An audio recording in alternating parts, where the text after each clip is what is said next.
Okay, so I'll start with this one. Um,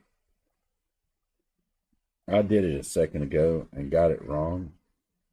Although, what I did is you can still play with it, but I pushed this button. That it was a button there a second ago that says full credit granted. But apparently, what the guy wanted is he wanted this thing to almost be at 30 degrees. So he looked at it. I don't know that he did say the links aren't graded. It said, okay, what the hell, let's see. So the reason apparently I got it wrong is I didn't match the 30 degrees or close to it. So, well, I guess it jumped. I don't know where it went. Oh, there it is.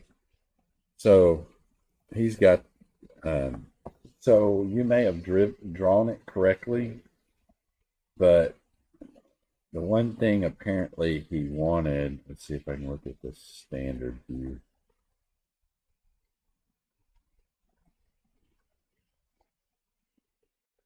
So he says, I mean, I don't know, maybe yours is different. I see it says master. The rope, the angle between the rope AB and the vertical is 30 degrees. So you're saying that was 30 degrees. So I just drew it at random and it said your vector is drawn in the wrong direction. So I'm like, it's not. What is he talking about?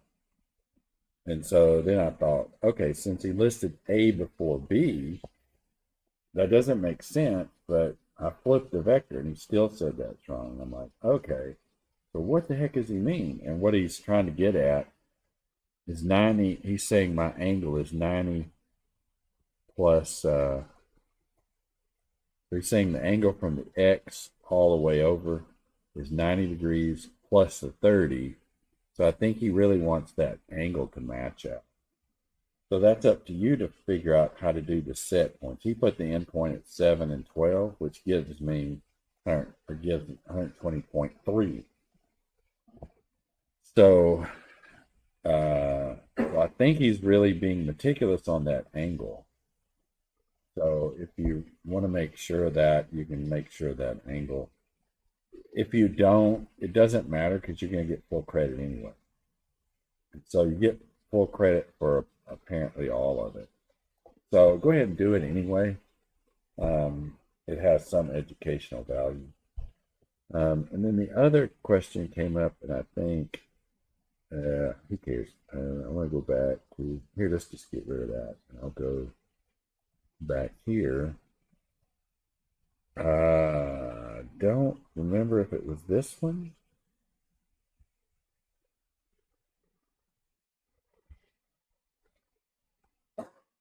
Okay. It's thinking about it. Nope, it wasn't that one. Maybe it was the one after it. I'm going to be disappointed if it was the one before it because that's an extra 5 minutes. No, it was this one. So a question came up about this one. So let me put it in standard view and sort of monkey around with it.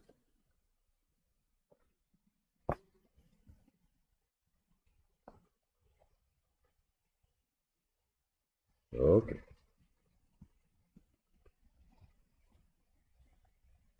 Okay, so it says use the equations of equilibrium to find the unknown forces in two dimensions. Understand the relationship between the springs, displacement, load, and use the spring equation to solve the problem for multiple springs. Okay. As shown, the frictionless pulley hangs from the system of springs and a cable.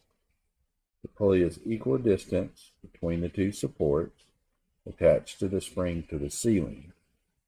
The distance between the supports is that the cable cannot stretch. And its length between the two springs is 1.8.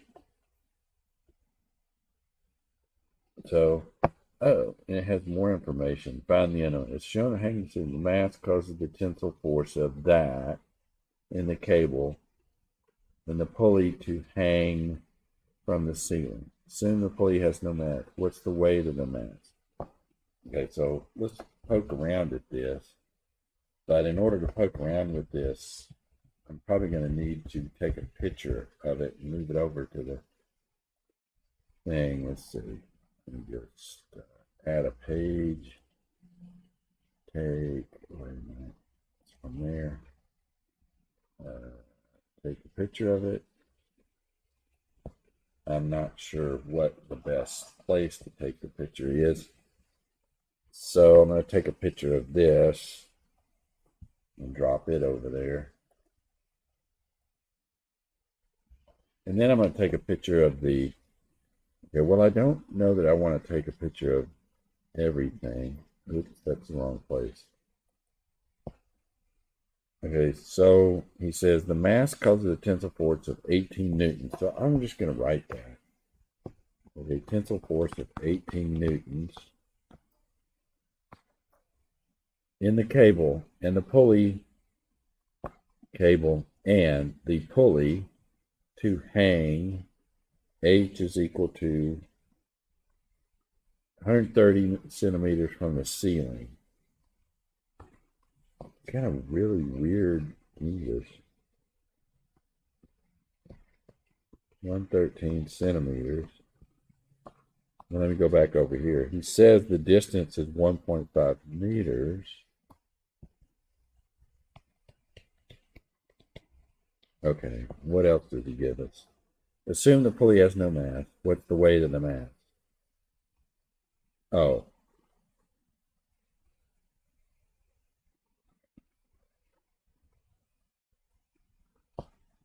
That's like a contradiction almost.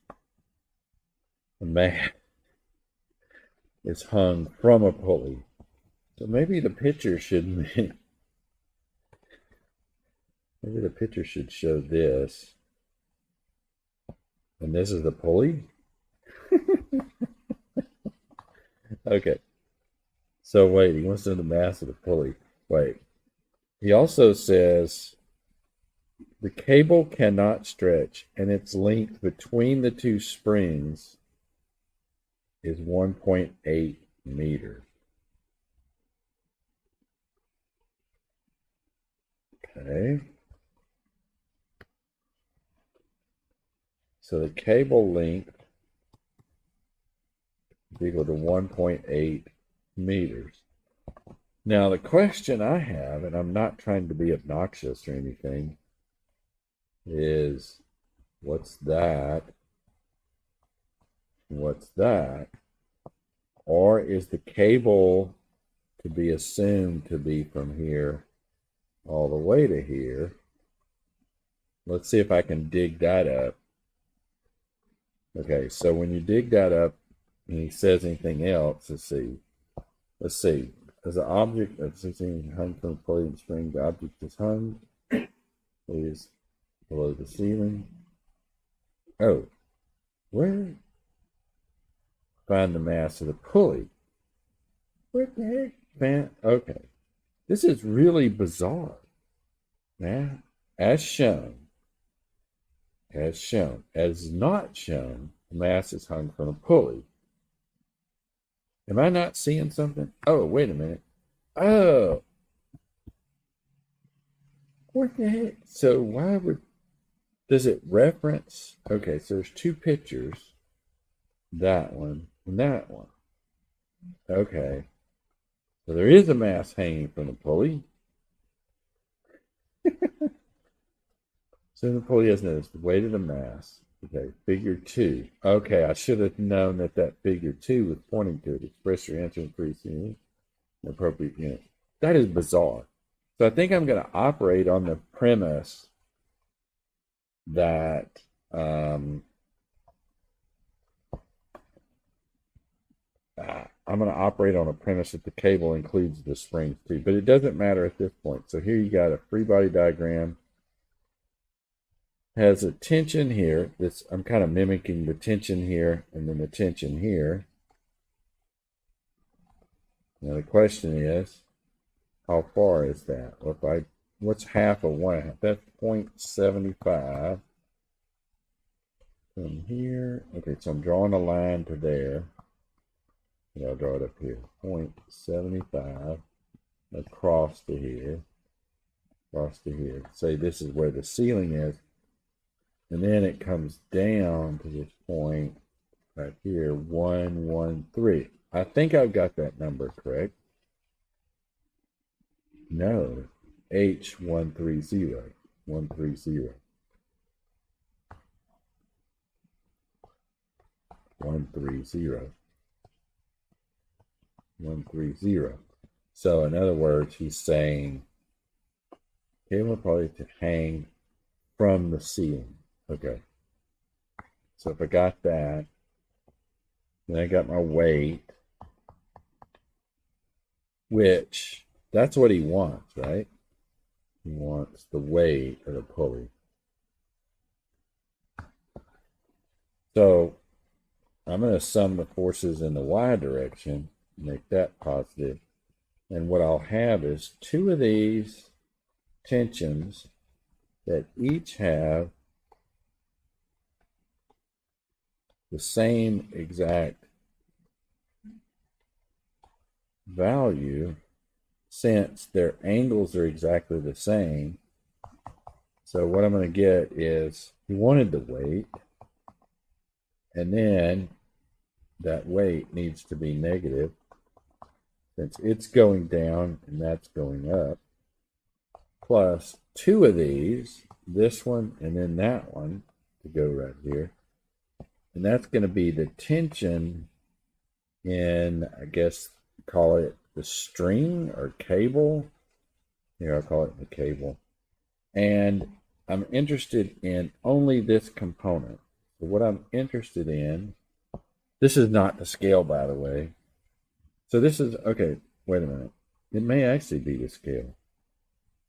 Let me make sure I've got my units. This is meters.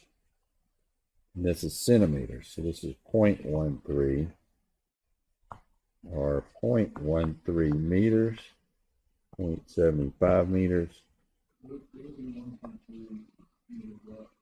1.3? I don't know. I mean, I could be wrong. But I thought it was Okay. I'm thinking millimeters. So let's do that. Okay, here. So in that case, we got to know the distance from here to here. But that's because I got to relate this force to that force. And so now I've got to come up with 0.3 squared plus 0.75 squared. And I got to have a number there. And that doesn't even look like the squared there, does it? Let's see. Let's see if this thing can do that.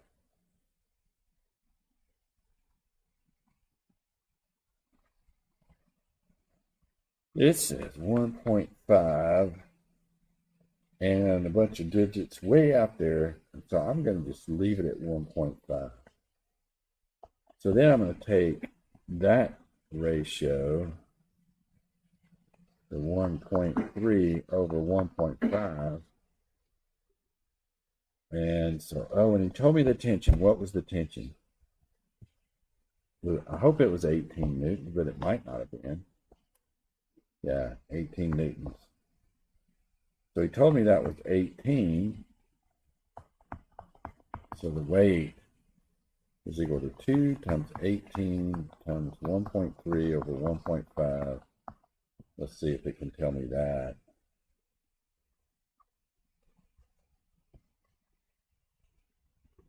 That's weird. Okay. 31 and a half. Let's just see what happens. 31 and a half. Okay, I'm just going to type in 31. And what was his, what did he give this in? He gave it in newtons. Let's just see. Or maybe I'm going to enter 30 and see what happens. See how much, okay. Rounded differently is either around a different number of significant. If you use this answer in later parts, use the full unrounded value in your calculation. Oh, okay, 31.2. Actually, that's what it shows up here on this thing right here, 31.2. Okay, so, oh, yeah, that's what it showed up. I just wanted to mess with it. And now he's saying something silly. This is a very confusing statement because, first of all, when did that come up? Nobody ever said anything about figure 1. That says figure 2. Is there a part C? Complete previous part. Part C says complete previous part. I don't know what the heck that means. As shown, the object is, as shown, an object with mass 4.7 is hung from the pulley and spring system. As shown. Okay. When the object is hung, the tension of the cable is 30. That. And the tension and the pulley is that below the ceiling. Because the tensile force is greater than the object weight, the pulley cannot be massless as assumed. Find the mass of the pulley. Oh, okay, it's the same thing, except the same problem, except he changed the numbers and he put a pre-mass on there. That is very annoying. So he says now it's that. He is probably monkeying with your brain because, first of all, and they do this a lot on the FE. First of all, if you look through here, did you ever find the spring constant for this spring here and this spring here? And I don't see it. I don't see it here. Now, maybe he's going to talk about it in this complete previous part. View all hidden parts. What the heck is view all? Do I see even? Now I'm seeing a link. The unstretched length of that after the hanging the mass. Okay, so here, determine the spring's constant. Okay. So, but they do this on the FE where they give you things like the spring and don't say much about it. So the object is, as a math app, hung from the spring. The object is hung. The tension in the cable is that, and the pulley is that below the ceiling. So you kind of do the same thing, except you got your thing hanging here. Same free body diagram, the weight, and your tension here. But the problem is that now, okay, how to do a better job, say that. Now he's telling you it's hanging 147.2.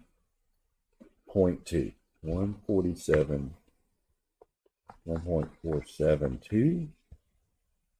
And that this upper part can't change because he put that over here in this part. Oh, now, am I seeing this wrong? Is there a third picture? Oh, 3 pictures. But the second picture, is there anything different about the second and third pictures? I see nothing different about it. So that's useful. Just change a little bit. Just change it. Okay.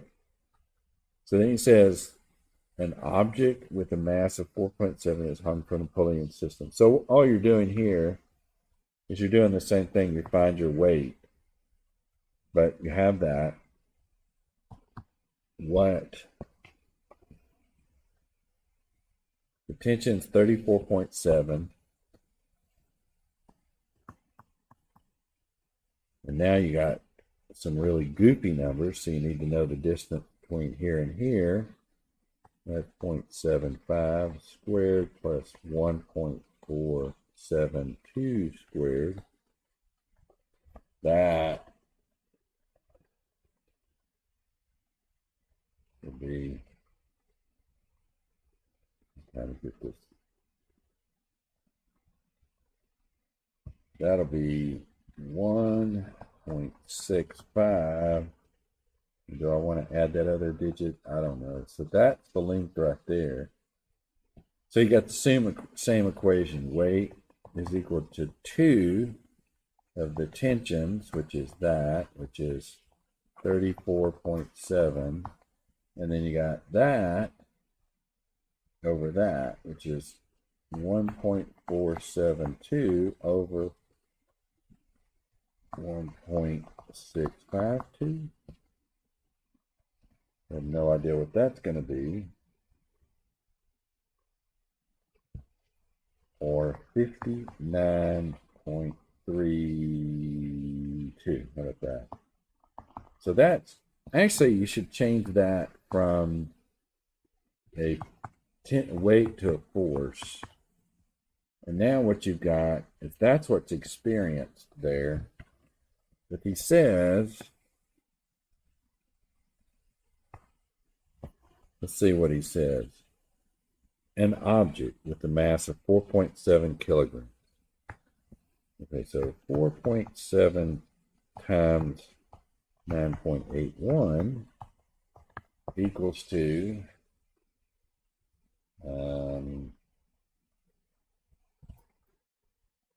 about, oh yeah, right, 46.107. Take the difference between those two. Here, I don't like that 7. I'm going to say this. Too many digits. 59.32. Take a difference or subtract off that, and you get a, wait. I must have goofed up my digits. You know what? I think I missed the hitting so that's the difference between the two. Now, what's his question? Okay. Because the tensile force is greater than the weight, the pulley cannot be massless as assumed. Find the mass of the pulley. Okay, the mass of the pulley. Mass of the pulley is 13.21 divided by 9.81 because force is equal to mg, or you could say weight, depending on what you want to do. The weight has to be the difference between the two. And so you end up with, oh, I got that on the calculator, divided by 9.81 or 1.34 kilograms. Let's just monkey with this. Let's see if I can enter kilograms. Let's see if I can enter. Okay, so I got 1.34. I'm going to do 1.28 just to see. So the answer I got is 1.346. Let's see what it does. Okay. So since I don't care, 1.3. See what that is. 8 to 10. 1.34. How accurate do you need to have it? Ooh. Let's request the answer. 1.6 kilograms. How did I goof that up? Uh-oh. Oh, no, I hit the wrong button. So he got 1.6 from the difference there. Anyway, somehow I got 1.34. I probably goofed up here somewhere. Who knows?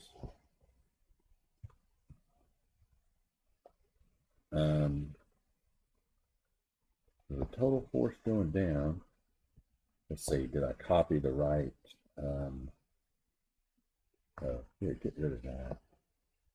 And let me leave it. It's just occupying extra. Okay, come on. What did I goof here? 34.7. Anyway, I'm splitting here. 34.7. I did copy that down correctly. Did I copy the 147.2. 147.2. I did that correct. 4.7. Did I do that? Whoa. 4.7. Anyway, I'm not sure. Did anybody get that one right? Have y'all done that one yet? Okay.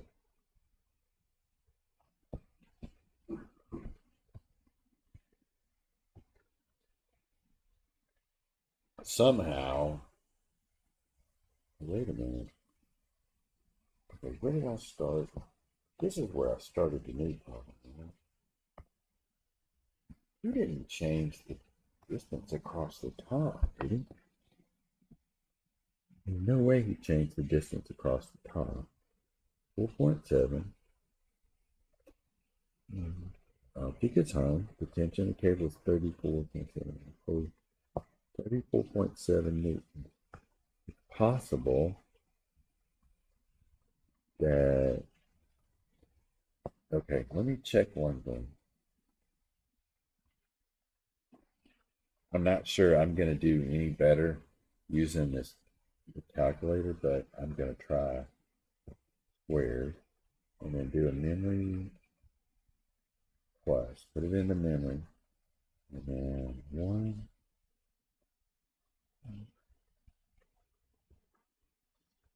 Squared. Add it to memory. And how do you pull that up? Huh? What? 25,000? Okay. I never can use an iPhone calculator. It's just goofy. I need a regular calculator. Let me try that again. 0.25. If I do a memory recall, that's exactly what it is. And then 1, 4, 7, 3. So I have that number. I add it to that. Well, that time it worked. So, okay, I'm checking that one. That looks okay. There are two components. There's the 1.47. It's hanging down a lot lower. On the other one, how far did it hang? It was 1.3. So this one's hanging a little bit further.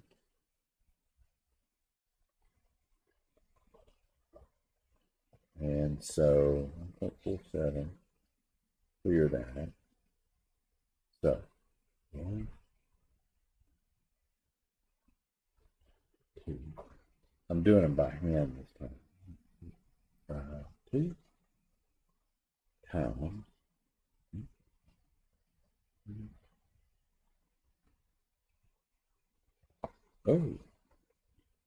Oh, somehow I get 61.8. Somehow, okay, if I get 61.8, okay, let me go back. Somehow it did not. Let me see what it recognized there.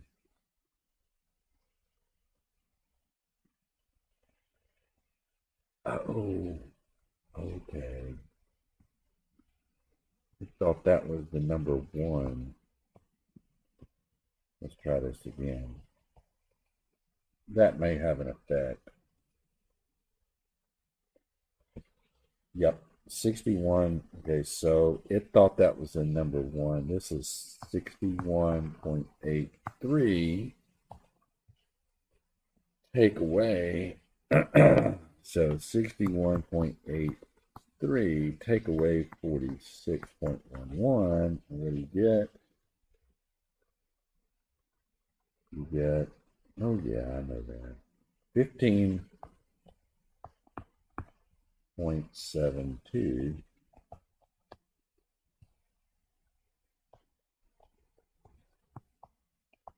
And you do that. Lo and behold, get 1.6. Okay, so the problem was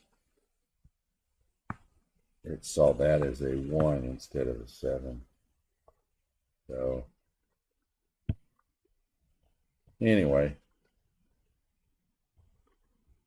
so you're getting the drift there. So I think we'll just leave it at that and keep going a little bit. So if you have issues, or send along a question about these, and I'll kind of mess with them here in class. So what I might do now is jump into the 3D part. And why not? I mean, I'm coming back to this page. It's right here. I think I'll just do this one, because there you got a supporting information. And let me get all this stuff off the page. And what I'll do is just do it by copying the picture. And he says, you know what I'll do? Let's say 40 pounds. This way I can just hit this, do the rectangular. Okay, let's go. And then new. And that way I can just drop it over there. I want to know the force in each cable. And so I'm just going to drop the picture right there. I'm going to do it in the way that I was talking about the other day, which is talking about the normal. That's weird that it looks very foggy there. I am confused as to... It does look foggy there. So for some reason, let's see if I zoom in on it. It still looks foggy. That's all right. So what I'm going to do is I'm going to find all the unit vectors. So, and this is basically the procedure I like to take. I'll find the unit from A to C, the unit vector in this direction from A to B, take the unit vector from A to W, call it the weight, and the unit vector from A to D. So the second two are really easy. Unit vector from A to D looks like it just goes out in the X direction, so it's just I. And the unit vector from A to the weight, it looks like it goes straight down, and that's the Z direction there. So the other ones are the ones that I got to pay a little bit of attention to. And so what I'll do, I'll start with the unit vector from A to C is equal to a vector over the length of that vector. So what is the vector? Okay. So first I go this direction, then I go up to here, and then I go out to here. Those are supposed to be straight lines. Go to there, and go to there. So first I go in the backwards in the X, a value of 3i. I go up, a value of 8. So I'm going to go ahead and line them up. 8k. And I go out the Y direction by 4 plus 4j. And what I'll do is I'll do this. 3 squared plus 4 squared plus 8 squared. But I'm going to use our version of MATLAB, which is Octave, in order to find this. So what it is a vector that goes from A to C divided by its magnitude. And that's all it is. Now what happens from the vector that goes from A to B is we transverse essentially the same path, but the difference is we go backwards. Instead of going this way out the Y, we go that way. So we go minus 3i, minus 4j plus 8k. And that's a vector that goes from A to B, and we're looking to find the magnitude of it. Okay, so did octave come up? There it is. So what I'm going to do is I'm going to say AB, from A to B is going to be a vector that looks like this. It's going to be equal to -3, -4, and 8. If you look at that, so I move out 3 in the X in the opposite direction of the positive, move backwards 4, and then up 8. So that's this vector right here. And that's A to B. So what I'm going to do now is do A to C. UA to C, essentially, that becomes a positive. And so now I can say the unit vector from A to B is equal to A to B divided by the norm, or the square root of the sum of the squares of AB. That is, I'm going to write it down. Okay, UAB. Here, I'm going to do it this way.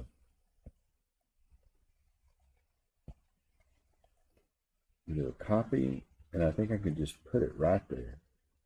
Okay, so UAB is equal to that I, that J plus that K. And that comes straight off of the MATLAB. So the UAC, believe it or not, be the same thing, except instead of that minus that came right there, I've got a plus. J plus 0.848 K.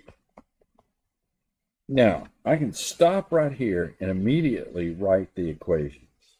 And that's what I'm going to do. So the equations I'm going to write. Now, I've got the sum of the forces in the X. So here I'll do it this way. Sum of the forces in the X, sum of the forces in the Y, and sum of the forces in the Z. Or you could write this as the I, J, or K. Or you could write this as X, Y, or Z. Any way you look at it, I'm going to first go UAD. I'm going to do the easiest first. That one's pretty simple. That's a 1, 0, 0. Then I'm going to do UAW. That is a 0, 0, minus 1. Now I'm going to do the more complicated. AB. Okay. Minus. And that's, I'm getting these components off here. 0.318 minus 0.424, 0.848. And then I'm going to do UAC. And luckily they're the same numbers. It just so happens 318.424, 0.848, and I'm done. So I've got this matrix that is 3 rows by 4 columns. 3 rows because I've got sum of the forces in the X, the Y, and the Z.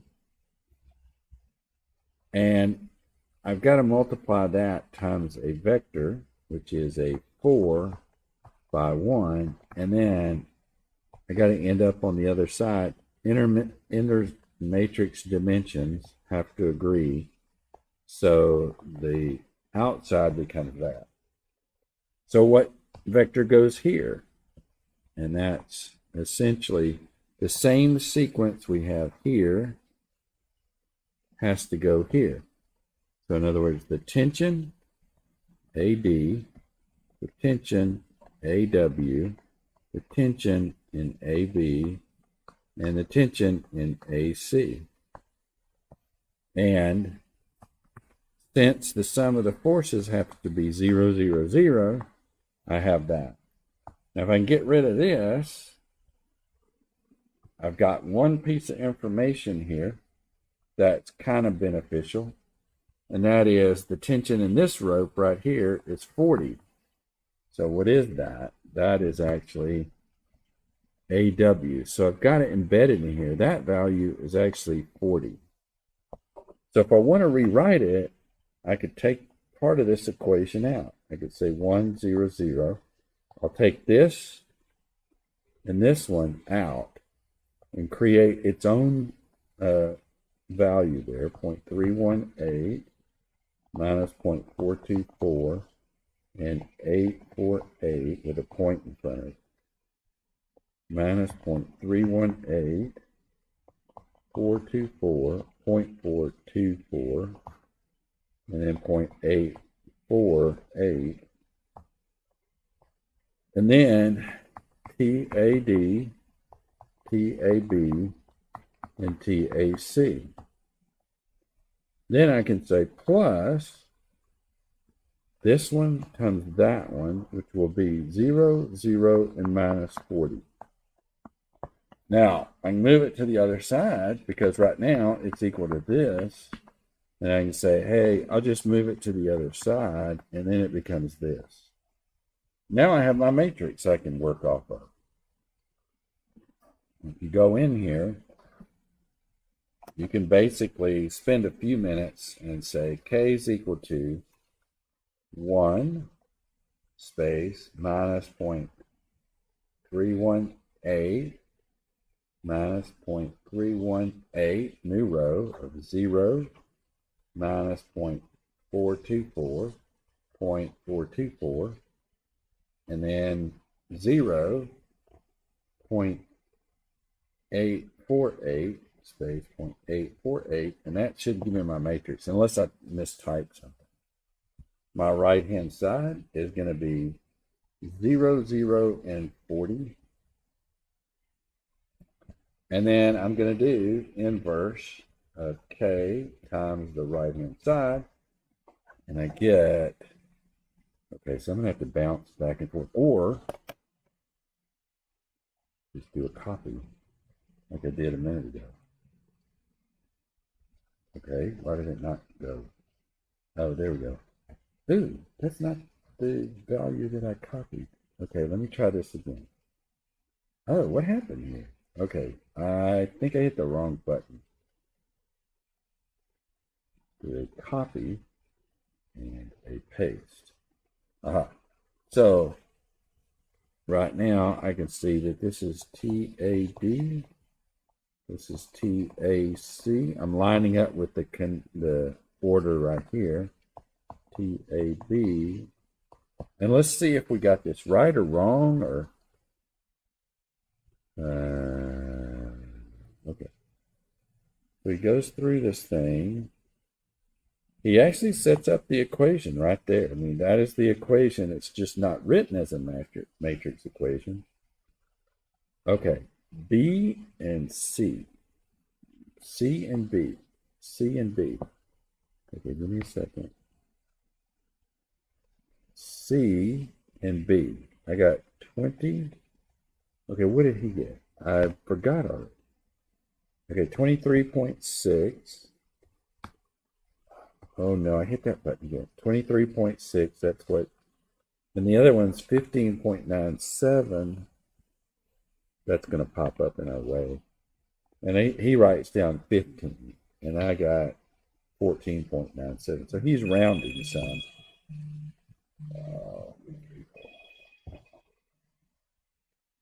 He's rounding some. But, so that's the sequence. If you want to leap over and go straight to the equations, you can work off of the ring, and I'm sure they're going to leave a big long voicemail. You can go off the center section or the ring or whatever and do the unit vectors, and then write the unit vectors vertically, which is what I've done. So if you notice, each of the unit vectors, that's not here, let's shrink it down. So here's the unit vector for one of them. And here, of course, is the unit vector pointing towards the weight. Here's the unit vector this way, and the unit vector the other way. And what you have to have is the exact match here. The sequence has to match. And so each of these sequences match. And just like that, you have, and this has to be 0 because sum of the forces of each one of these is all 0. And just like that, you've got everything there. Then what you do is you're going to know one of them. In this case, we know this one. So we take the second one out, which it pulls this out, and we move it to the right-hand side. And just like that, you can solve the thing. So I would take a look at that example and compare it to what I've talked about here. And what you'll notice is that this is essentially what he's doing here. He's essentially going in and he's writing the FB with the base vector, sorry, I keep using that word wrong. I should say a unit vector. And he has another one with a unit vector. Look at this. He has another one with a unit vector and another one with a unit vector. He adds them all up. Here's his vector equation, which is what we do. And then he ends up with a big long equation, but he has the i's and the j's all embedded in it. Then what he does is he says, okay, I want to take all the ones, and what you notice is if you do this, if you look at all the ones that are associated with the x, those are the ones that have the I on them. There are 3 terms. This one comes from here. This one, of course, comes from there. And that one comes from there. Then he goes in, he says, okay, I want to do the ones that are associated with the y. Did I say that wrong? I meant to say x. So all the ones that have a j attached to them. That's not a j, that's an I. Sorry about that. You got this one that comes from right there. This one comes from right there. And then what he does, he says, hey, I'm going to look at the ones for z only, which have a k attached to them. Here's a k, here's a k, and here's a k. And you'll see them all listed right there. Essentially, what you're doing is you're creating the vector of unit vectors based on the square, on the center, or whether it's not on the square, based upon the ring right here, wherever you're at. And so it turns out this works every single time. So you can go through this in the way he's doing, or you can basically kind of look at it and say, I want to find the unit vectors everywhere. I want to go ahead and form the matrix equation, enter it in MATLAB, and then solve it. So we both he and I did the same thing. It's this, I jumped from the unit vectors straight to the matrix and then solved it. I'm not saying it's better or worse, but you would want to be able to have the same answers come out for sure. With the way I've kind of done this, I mean, you just focus on one aspect, finding the unit vectors, listing them vertically, putting them in the matrix, and then write it out. This way I see too much copying that you have to do. And then you still got to go in and solve the matrix. So it's a 3x3. It's going to end up being a 3x3. And so, anyway, so that's that. I guess we'll call it good because some people